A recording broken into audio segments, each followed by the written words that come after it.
여러분 안녕하십니까? 7월 19일 화요일 뉴스투데이 강원입니다.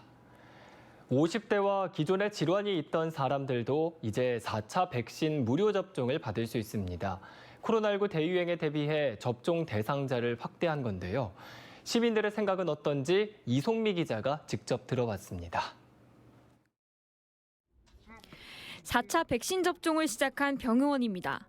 기존에는 60대 이상과 기저질환자만 4차 접종 대상이었지만 50대와 18살 이상 기저질환자, 장애인 생활시설 입소자 등도 접종 대상에 추가됐습니다. 자녀 백신으로 접종하거나 사전 예약 시스템을 통해 예약한 사람은 다음 달 1일부터 접종을 할 수 있습니다. 하지만 대상자들을 중심으로 불안하다는 목소리가 나옵니다. 백신의 안정성이나 4차 접종의 효과를 우려하는 겁니다. 네, 못 들어봐서 이왕이면 화이자로 맞으려고. 갈 수 없다는 그런 전제하가 있다면 어쩔 수 없이 그런데 4차는 지금 입장에서는 못 맞아요. 기존의 부작용이.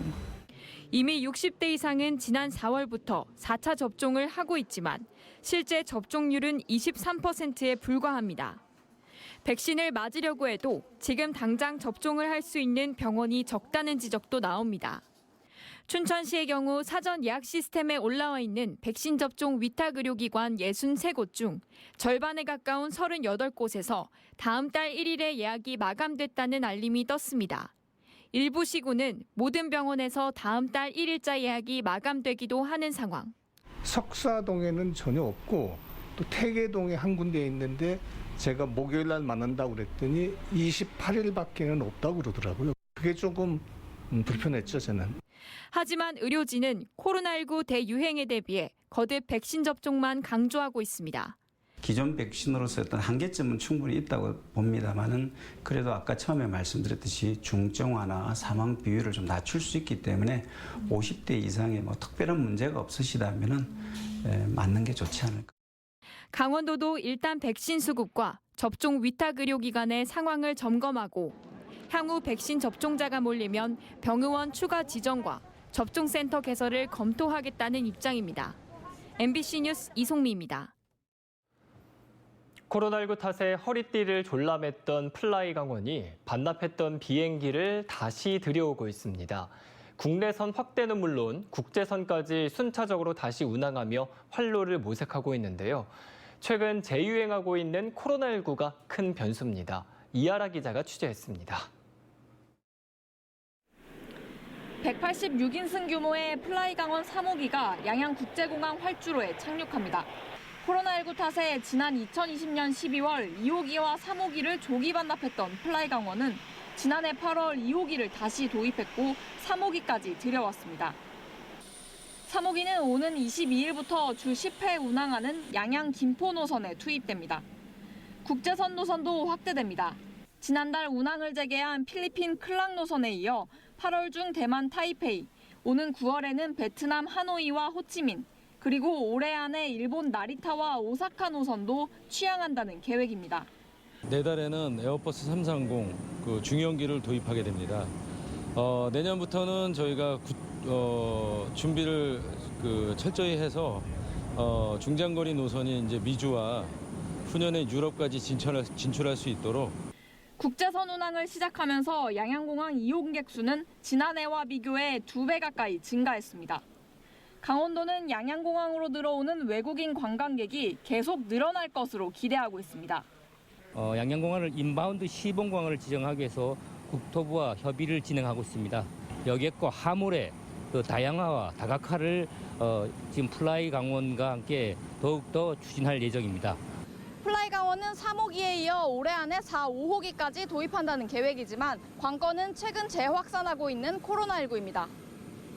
외국인 여행객을 끌어와야 하는 인바운드 항공사인 만큼 국제선 노선 확대가 중요한데 최근 국내 코로나 확진자 수가 급증했고 BA 2.75 등 변이 바이러스 확진자도 곳곳에서 나타나고 있기 때문입니다. 여기에다 4주 뒤 하루 신규 확진자 수가 30만 명에 육박할 수 있다는 예측도 있습니다. 이 예측대로라면 양양공항에서 해외를 오가는 노선이 확대될 예정인 8월 말 9월 초 확진자 수가 폭증하면서 해외 입국자 격리 의무 등 방역 체계가 다시 강화될 수도 있어 걱정은 여전히 남아있는 상황입니다. MBC 뉴스 이하라입니다. 콜택시가 이틀째 먹통입니다. 강원도 대다수 시군을 비롯해 전국 곳곳에서 콜택시 시스템을 운영하는 업체가 해외 해킹 조직의 공격을 받은 건데요. 도내 피해 택시만 4,000대가 넘습니다. 허주희 기자가 취재했습니다. 춘천 스마일 콜택시 앱입니다. 평소와 달리 일시적인 통신장애라는 문구가 계속됩니다. 이렇게 콜택시가 먹통이 된 건 17일 새벽 2시쯤. 콜택시 서버를 담당하는 관리업체가 해외 해커 조직에게 공격을 당한 겁니다. 해커가 설치한 악성 프로그램이 상담원들의 호출 접수 프로그램을 차단하는 바람에 콜택시 앱은 물론 전화 호출도 제대로 이루어지지 않고 있습니다. 콜택시를 부르기 위해 이렇게 스마일콜 어플을 눌렀지만 아직도 작동이 안 되고 있습니다. 승객들의 불편이 계속되고 있습니다. 아예 통화가 안 돼갖고 그냥 일반 택시를 탔어요. 그래서 기사님한테 왜 이렇게 오늘 콜이 안 되냐 그러니까 해킹을 당해서 아예 자기네도 영업을 지금 못하고 있다고. 해커가 데이터를 암호화해 사용할 수 없도록 한 뒤 금전을 요구하는 랜섬웨어 감염인데 피해가 전국적으로 확산되고 있습니다. 강원도 내 피해 지역은 원주와 동해, 홍천 등 12개 시군. 문제의 앱을 사용하는 택시는 4,000대가 넘습니다. 춘천 시민들도 콜을 정상적으로 못 받고 그리고 기사들도 못 받으니까 경제적으로나 타격이 많습니다, 지금. 업체 측은 긴급 해결을 위해 해커가 요구하는 코인을 지급했지만 복구에는 며칠이 더 걸릴 것으로 예상됩니다. 각 지자체는 다른 앱을 통한 배차를 유도하고 있습니다. 해커가 거액의 돈을 요구하고 있는 것으로 파악됩니다. 따라서 자체적으로 복구에 나서고 있고 춘천시도 이 사건에 대해서 적극 대처해 나가겠습니다. 주로 외지인이나 젊은 층이 이용하는 카카오 택시와 달리 지역민들과 고령층 등 교통약자가 많이 이용하는 콜택시가 먹통이 되면서 승객들의 불편이 커지고 있습니다. MBC 뉴스 허주입니다. 농가의 부담도 줄이고 일손 부족도 해결하기 위해 지자체마다 농기계 임대 사업을 하고 있는데요. 평창에서 이 사업을 담당하는 공무원이 임대용 농기계를 본인 텃밭에 가져다 놓고 사실상 독차지하고 있습니다. 보도에 조성식 기자입니다. 흙을 평평하게 고른 150평 남짓한 밭.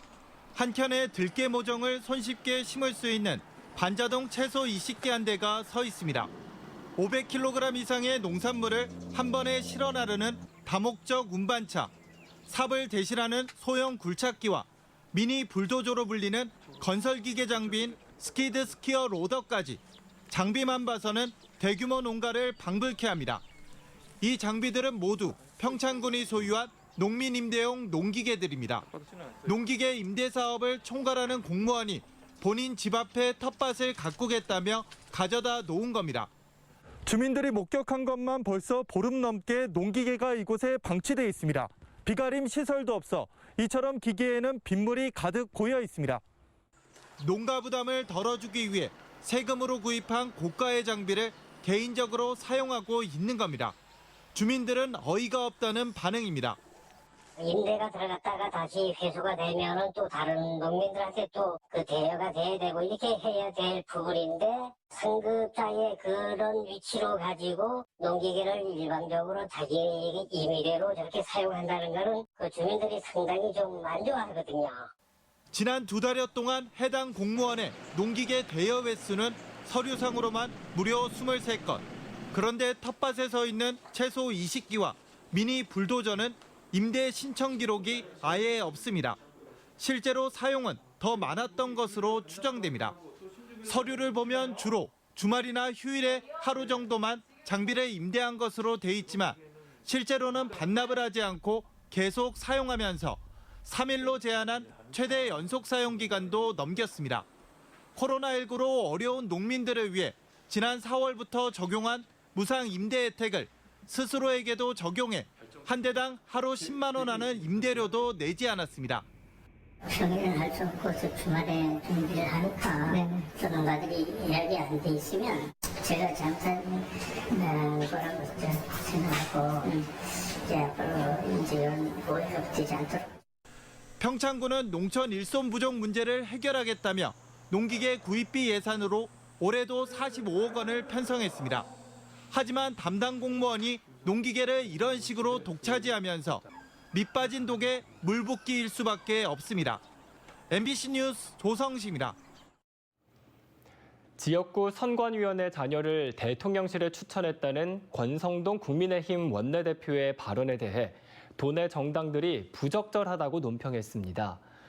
더불어민주당 강원도당은 사적 인연과 원내대표의 압력으로 이루어진 대통령실 직원 채용이 공정과 상식의 인사냐며 권성동 원내대표의 인식이 참으로 놀랍고 개탄스럽다고 밝혔습니다.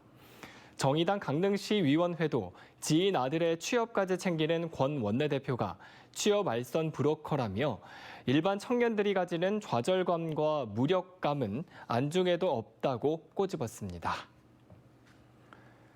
강원도가 내년도 국비 확보 목표액을 올해 확보액보다 7.5% 늘어난 8조 7천억 원으로 잡았습니다. 강원도는 어제 3차 국비 확보 전략회의를 갖고 민선 8기 도지사 핵심 공약 사업과 현안 사업을 중심으로 정부 예산 확보 방안을 논의했습니다. 특히 지금이 기획재정부가 내년 정부 예산안을 편성하기 위한 2차 예산 심의에 들어간 만큼 관계 부처를 집중 공략해 예산 반영의 당위성을 피력할 방침입니다. 아울러 오늘 국회에서 국민의힘 중앙당과 예산협의회를 갖고 강원도 출신 7명의 국민의힘 국회의원들에게 국비 확보 지원을 당부할 예정입니다. 김진태 강원도지사가 강원도청 경제부문 조직을 축소하겠다고 다시 밝혔습니다. 김 지사는 기자간담회에서 조직 개편 작업을 하고 있다며 이달 말이나 다음 달 초에 입법 예고를 해야 하는데 4개로 나뉜 경제부문국을 2개로 줄이겠다고 밝혔습니다. 대신 강원특별자치도 입법 보완을 위해 특별자치국을 신설하고 행정국을 다시 부활하겠다고 덧붙였습니다. 민선 8기 춘천시장직 인수위원회가 결과 보고회를 열고 42일간의 활동을 마무리합니다. 인수위는 시정 슬로건을 시민 성공시대 다시 뛰는 춘천으로 확정하고 7대 시정 목표로 첨단 지식산업도시와 최고의 교육도시, 고품격 문화관광도시 등을 제시했습니다. 인수위 활동 결과 보고회에서는 시정 핵심 과제 총 70개의 구체적인 내용이 담긴 백서를 오늘 육동환 시장에게 전달할 계획입니다.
강원도에서 올해 처음으로 일본 뇌염 매개 모기인 작은 빨간집 모기가 발견됐습니다. 강원도 보건환경연구원은 춘천과 강릉 등 11곳에서 일본 뇌염과 말라리아 매개 모기 감시를 벌이고 있는데 지난 7월 둘째 주에 채집한 모기 가운데 일본 뇌염을 매개하는 작은 빨간집 모기 한 마리가 채집됐다고 밝혔습니다.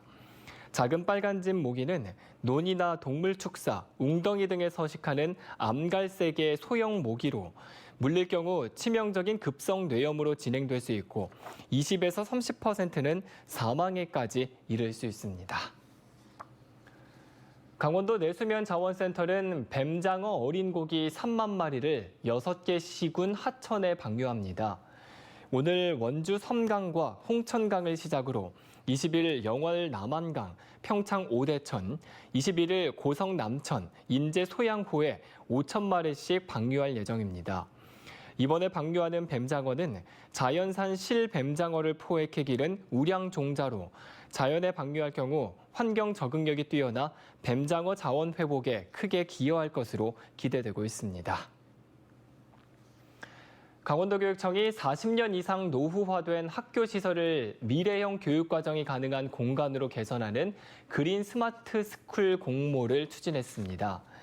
2023년과 2024년 대상 학교에는 춘천 신남초와 홍천 명덕초, 춘천 한샘고와 소양고, 유봉여고 등 14개 학교 23동이 선정됐습니다. 공간 재구조화와 스마트 교실, 그린 학교와 안전 등 5대 핵심 요소를 갖춘 미래 학교로 탈바꿈하고 총 사업비는 1,355억 원으로 예상되고 있습니다. 춘천시가 폭염에 대비한 시설물 설치 및 업무 자료로 활용하기 위해 열지도를 다음 달까지 제작합니다. 대상 지역은 인구 밀도가 높은 동지역 26.4제곱킬로미터로 생활 밀접 시설의 위치 정보를 제공하는 춘천시 생활안내 지도에 등재해 시민들에게 제공합니다. 춘천시는 자체 드론을 활용한 열지도로 그늘막 등 폭염 대비 시설을 설치할 때 효율적인 장소를 선정하고 가로수와 생태공원 조성에도 참고할 계획입니다. 올해 개최 예정이던 강릉국제영화제가 폐지되고 그 남은 예산이 모두 강릉시로 회수됐습니다. 강릉시는 강릉국제영화제가 국제성을 강조하는 보여주기식 행사에 그쳐 그동안 경제적 효과가 입증되지 못했다며 민선 8기 들어 영화제 폐지를 확정하고 최근 잔여 예산 25억여 원을 회수했다고 밝혔습니다. 강릉시는 회수한 영화제 관련 예산을 출산 장려 정책 지원금으로 활용해 경제 효과에 실질적인 도움이 되도록 한다는 구상입니다. 속초시가 동서고속화철도 조기 완공과 일부 노선 교량화 등을 정부에 건의했습니다. 이병선 속초시장은 국토교통부를 방문해 당초 토공 방식으로 계획된 속초 정거장과 진입구간 일부를 교량 방식으로 변경해 줄 것을 건의했다고 밝혔습니다.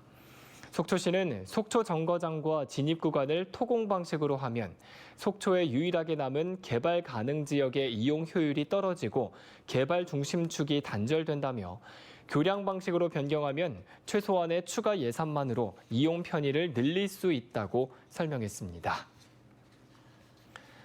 원주 신림에 추진되는 골프장 건설을 놓고 찬성과 반대쪽 주민들이 동시회 집회를 열었습니다.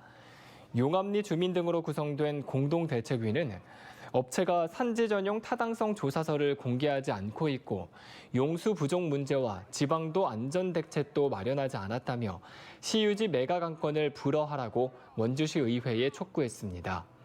구항리 주민과 골프장 관계자들은 맞불 집회를 열고 공사 중단으로 장마철 주민 피해가 우려되고 지난 3월 시의회가 지적한 문제의 후속 조치도 마무리됐다며 안건 통과를 요구했습니다. 이상으로 뉴스투데이 강원을 마칩니다. 함께해 주신 여러분 고맙습니다.